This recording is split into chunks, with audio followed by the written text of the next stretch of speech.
आज मैं toe nail fungus पे बात करूंगा। नाखूनों में जो फंगस लग जाती है, ये मसला उस वक्त शुरू होता है जब नाखून के इर्द गिर्द जो स्किन होती है इसमें इन्फेक्शन हो जाती है। लेकिन अच्छी खबर यह है कि सिर्फ 200 से 300 रुपए में आप इस मसले को घर बैठे फिक्स कर सकते हैं। अब ये फंगस है क्या? उर्दू में इसे फफूंदी भी कहते हैं। ये बैक्टीरिया और वायरस की तरह का एक ऑर्गेनिज्म है, एक जानदार है। एक्चुअली फंगस एक पूरी फैमिली का नाम है। इनमें से जो फंगस नाखूनों पे लगती है इसका नाम डर्मेटोफाइट है और इसे अपने रहने के लिए हमेशा गर्म और नमी वाली जगह की तलाश होती है। ये ऐसी जगह पे रहना पसंद करती है और फिर अपनी तादाद बढ़ाती है। यही वजह है कि आपके जूते इस फंगस के लिए आइडियल जगह है। तो फंगस इनमें लंबे अरसे तक जिंदा रह सकती है और ग्रो कर सकती है। एक बहुत ही इंपॉर्टेंट बात यह है कि हमारी बॉडी में दो तरह की फंगस हर वक्त मौजूद होती हैं। फ्रेंडली फंगस, ये हमें नुकसान नहीं पहुंचाती, हमारी बॉडी के लिए हार्मलेस होती है, ये हमारे माइक्रोबायोम का हिस्सा होती है। और दूसरी है पैथोजेनिक फंगस। ये वो फंगस है जो बीमारी पैदा करती है, इन्फेक्शंस की वजह बनती है। अब ये बहुत ज़रूरी है कि हमारी बॉडी के नॉर्मल फंक्शन करने के लिए ये दोनों तरह की फंगस एक बैलेंस में रहे। जब ये बैलेंस ख़राब हो जाता है तो प्रॉब्लम शुरू हो जाती है और ये ज़्यादातर बुरी फंगस के बढ़ने से होता है। पैथोजेनिक फंगस जब बढ़ती है तो फ्रेंडली फंगस की तादाद कम हो जाती है बॉडी में और इससे फिर इन्फेक्शंस जन्म लेती हैं। अगर हमारा इम्यून सिस्टम कमज़ोर हो जाए या हमारी खुराक अच्छी ना हो या फिर माजी में आपने एंटीबायोटिक्स का इस्तेमाल ज़्यादा किया हो तो ये सब चीज़ें फ्रेंडली फंगस के कम होने की वजह हो सकती हैं। और जब फ्रेंडली फंगस कम हो जाती है तो बीमारी पैदा करने वाली फंगस की तादाद बढ़ने लगती है बॉडी में। नॉर्मली ये फंगस हमारी बॉडी के साथ एक म्यूचुअल सिम्बायोटिक रिलेशनशिप में रहती है। म्यूचुअल सिम्बायोसिस का मतलब यह है कि बॉडी और फंगस दोनों एक दूसरे को फायदा पहुंचाते हैं। बॉडी फंगस को रहने के लिए साजगार माहौल देती है। इसके अलावा ये फंगस हमारी खाए जाने वाली खुराक में मौजूद कार्बोहाइड्रेट से एनर्जी भी लेती है। जो एनर्जी बनती है हमारे जिस्म में कार्बोहाइड्रेट से, ये फंगस भी इसे इस्तेमाल करती है और इसके बदले में ये हमारी खुराक में मौजूद न्यूट्रिएंट्स, मिनरल्स और विटामिन्स को बॉडी में जज्ब करने में मदद करती है। खाने का हजम होने का अमल ये फंगस इसमें बॉडी की मदद करती है। तो ये एक म्यूचुअल सिम्बायोटिक रिलेशनशिप में रहती है बॉडी के साथ। प्रॉब्लम्स तब शुरू होती हैं जब बुरी फंगस की तादाद बढ़ जाती है, क्योंकि गुड फंगस और बैड फंगस को बैलेंस में रखना हमारे इम्यून सिस्टम का काम है। जब जिस्म का मुदाफ़ियती निज़ाम कमज़ोर हो जाता है तो बुरी फंगस जैसे कि डर्मेटोफाइट फंगस की ग्रोथ बढ़ने लगती है।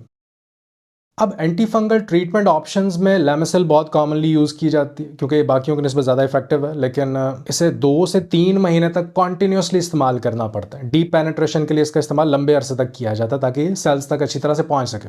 लेकिन एक लंबे अरसे तक इसका इस्तेमाल बॉडी के लिए, खासतौर पे लिवर के लिए बहुत ज़्यादा चैलेंजिंग हो जाता है। लिवर पे इसका बुरा असर पड़ता है और इसके साइड इफेक्ट्स में भी सबसे ऊपर है लिवर डैमेज। लिवर एंजाइम्स बढ़ जाते हैं और ऑटो इम्यून डिजीजेस। इस मेडिसिन के लॉन्ग टर्म इस्तेमाल से ल्यूपस डेवलप हो सकता है। ल्यूपस एक ऐसी कंडीशन है जिसमें बॉडी अपने ही सेल्स पे अटैक करना शुरू कर देती है और सेंट्रल नर्वस सिस्टम मुतासर होता है। आप डिप्रेशन में जा सकते हैं। मेंटल हेल्थ पे नेगेटिव इंपैक्ट पड़ता है। लॉस ऑफ टेस्ट, जायका महसूस करने की सलाहियत खत्म हो सकती है। जॉन्डिस, यरकान हो सकता है जो लिवर डैमेज का एक अहम साइन है। एलोपेशिया, हेयर लॉस हो सकता है। तो अगर आप इन सारे साइड इफेक्ट्स पे नज़र डालें तो इस ट्रीटमेंट का नेगेटिव इंपैक्ट ज़्यादा है लॉन्ग टर्म में, स्पेशली जब इसका सक्सेस रेट सिर्फ 30 से 40% ही है। यानी ये एक बेहतर चॉइस नहीं हो सकता, लेकिन इसके ऑल्टरनेटिव कुछ नेचुरल रेमेडीज मौजूद हैं जो सेफ भी हैं और इफेक्टिव भी हैं। सबसे पहले नंबर पे एप्सम सॉल्ट, मैग्नीशियम सल्फेट। ये इस लिस्ट में टॉप पे, बहुत इफेक्टिव है और इस्तेमाल का तरीका बहुत आसान है। 2 टीस्पून एप्सम सॉल्ट लें, इसे 4 कप नीम गर्म पानी में अच्छी तरह हल कर लें। पानी ज़्यादा गर्म ना लें, इतना गर्म हो कि आप रिलैक्स फील करें और कंफर्टेबली आप अपने पाँव इसमें 15 मिनट तक भिगो सकें, क्योंकि भिगोने से आपके नाखून और स्किन सॉफ्ट हो जाएगी, जिससे फिर इस फंगस को रिमूव करना आसान हो जाएगा। एक पुराना टूथब्रश लें, इसकी मदद से इन्फेक्टेड नाखून और आसपास की स्किन को हल्का हल्का स्क्रब करें। 15 मिनट बाद पाँव पानी में से निकाल के एक क्लीन टॉवल की मदद से अपने पाँव को अच्छी तरह से सुखा लें और इस प्रोसेस को रेगुलरली आप रोज़ाना करें। इससे आपकी ये फंगस आहिस्ता आहिस्ता ख़त्म हो जाएगी। जब भी आप नहाते हैं, नहा के जब बाहर निकलें तो हेयर ड्रायर का इस्तेमाल करें। अपने नाखून और पाँव धोने के बाद एक क्लीन टॉवल से पहले इन्हें सुखा लें और फिर हेयर ड्रायर से भी एक दफ़ा ड्राई कर लें ताकि नाखून अच्छी तरह खुश्क हो जाए।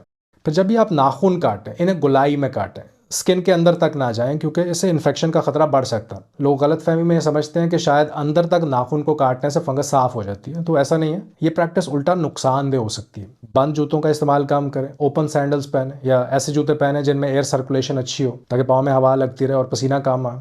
इस एप्सम सॉल्ट वाली रूटीन को दिन में एक दफ़ा ज़रूर करें और इस अमल को आपने रेगुलरली 5 से 6 हफ्ते तक करना है। अब ये प्रोसेस थोड़ा लंबा है, लेकिन अगर आप इसे स्पीड अप करना चाहते हैं तो कुछ और चीज़ें हैं जो आप इसके साथ मिला सकते हैं, जैसे कि टी ट्री ऑयल। एक बहुत ही पावरफुल नेचुरल रेमेडी है। ये फंगल इन्फेक्शंस के लिए वर्ल्ड वाइड यूज़ होता है। टी ट्री ऑयल दरअसल ऑस्ट्रेलिया से इंपोर्ट होता है क्योंकि वहाँ पे इसका इस्तेमाल बहुत ज़्यादा आम है, क्योंकि इसमें कुछ ऐसे नेचुरल एंटी फंगल कंपाउंड्स होते हैं जो माइसीलियम फंगस की ग्रोथ को रोकते हैं। किसी भी अच्छे ऑनलाइन स्टोर से आपको मिल जाएगा और इसका इस्तेमाल भी बहुत आसान है। एक ड्रॉप टी ट्री ऑयल को डायरेक्टली आप इन्फेक्टेड नाखून पर लगाएं और दिन में 2 दफ़ा आपने लगाना। लेकिन अगर आपकी स्किन सेंसिटिव है तो इसे आप कोकोनट ऑयल में मिक्स कर लें। इसे डाइल्यूट करके आप कोकोनट ऑयल में इस्तेमाल कर सकते हैं। कोकोनट ऑयल खुद भी फंगस खत्म करने के लिए बहुत इफेक्टिव है। लेकिन अगर आपको टी ट्री ऑयल महंगा लगता है तो इससे भी सस्ती ऑप्शन है आयोडीन, जिसे हम आम जबान में पायोडीन कहते हैं। ये मेडिकल स्टोर से आपको आसानी से मिल जाती है। आयोडीन फंगस को इनएक्टिव कर देती है, यानी इसकी ग्रोथ को रोक देती है, जिससे इन्फेक्शन के मजीद आगे फैलने का खतरा कम हो जाता है। आयोडीन आप दिन में 1 दफ़ा भी लगाते हैं तो काफ़ी है। इसके साथ आपने कुछ बातों का ख्याल रखना है। अगर आप इस फंगल इन्फेक्शन को हमेशा के लिए ख़त्म करना चाहते हैं तो हाइजीन और कुछ लाइफस्टाइल चेंजेस आपके लिए अपनाना बहुत ज़रूरी है। जैसे कि अपने पाँव खुश्क रखें, रोज़ाना धूप में 10 से 15 मिनट के लिए ही सही लेकिन ज़रूर बैठें, क्योंकि डायरेक्ट सन एक्सपोजर भी फंगस की ग्रोथ को रोकता है। घर का एनवायरनमेंट भी ऐसा बनाएं कि जिसमें फंगस ग्रो ना करे। चीज़ों को धूप लगवाएं, जूतों को धूप लगवाएं, रोज़ाना नई और धुली हुई सॉक्स पहनें और सबसे इंपॉर्टेंट पॉइंट, इस फंगस को जिंदा रहने के लिए कार्बोहाइड्रेट्स और शुगर चाहिए होती है। अगर आप इनकी फूड सप्लाई को डिसरप्ट कर दें, जो कि है रिफाइंड कार्बोहाइड्रेट्स और शुगर, मीठी चीज़ें, मीठी कोल्ड ड्रिंक्स और स्वीट्स बंद कर दें। कुकिंग ऑयल्स जो इन्फ्लेमेशन को बढ़ाते हैं, जैसे कनोला या सोयाबीन वगैरह, इनसे बचें। मैदा और चीनी से बनी हुई चीज़ें ना खाएं। और मेरी रिकमेंडेशन है कि कीटो डाइट आपके लिए एक बेहतरीन ऑप्शन हो सकती है, क्योंकि इसमें आपकी बॉडी कार्बोहाइड्रेट्स और शुगर की ज़रूरत से आज़ाद हो जाती है। ये चीज़ें ऑटोमेटिकली आपकी डाइट में से निकल जाती हैं। आप हेल्दी और न्यूट्रिएंट डेंस्ड फूड्स खाते हैं, जिससे आपकी इम्यूनिटी भी स्ट्रांग होती है। बॉडी की इन्फेक्शंस और बीमारियों से लड़ने की ताकत में इजाफा होता है। स्ट्रेस से, एंजाइटी से दूर रहें, क्योंकि स्ट्रेस की वजह से हमारी बॉडी में कॉर्टिसोल हार्मोन पैदा होता है, जो फंगस की ग्रोथ को सपोर्ट करता है। कॉर्टिसोल बॉडी के इम्यून सिस्टम को वीक कर देता है, जिससे फंगस को बढ़ने का मौका मिल जाता है और फिर ये बॉडी में से निकल नहीं पाती। स्ट्रेस कम करने के लिए आप मेडिटेशन कर सकते हैं। मेडिटेशन की डेफिनेशन ये है कि आप किसी काम में इतना मसरूफ हो जाएं कि इर्द गिर्द का होश भी ना रहे, और ये सिर्फ वही काम हो सकता है जो आपको पसंद हो और जिसे करने में आपको खुशी मिलती हो। ये नमाज हो सकती है, कोई स्पोर्ट्स हो सकती है, क्रिकेट, फुटबॉल वगैरह, अपनी गाड़ी खुद धोना हो सकता है, क्रिएटिव वर्क हो सकता है, पेंटिंग या गार्डनिंग वगैरह। तो इन शॉर्ट, खुश रहना, पॉजिटिव सोच रखना और अपने पसंदीदा काम में मसरूफ रहना स्ट्रेस को दूर रखता है और ये आपकी ओवरऑल हेल्थ को भी बेहतर करता है। उम्मीद करता हूँ ये वीडियो आपके लिए फ़ायदेमंद साबित हो। मुझे इजाज़त दें, मैं आपसे मिलता हूँ अगली वीडियो में। अल्लाह हाफ़िज़।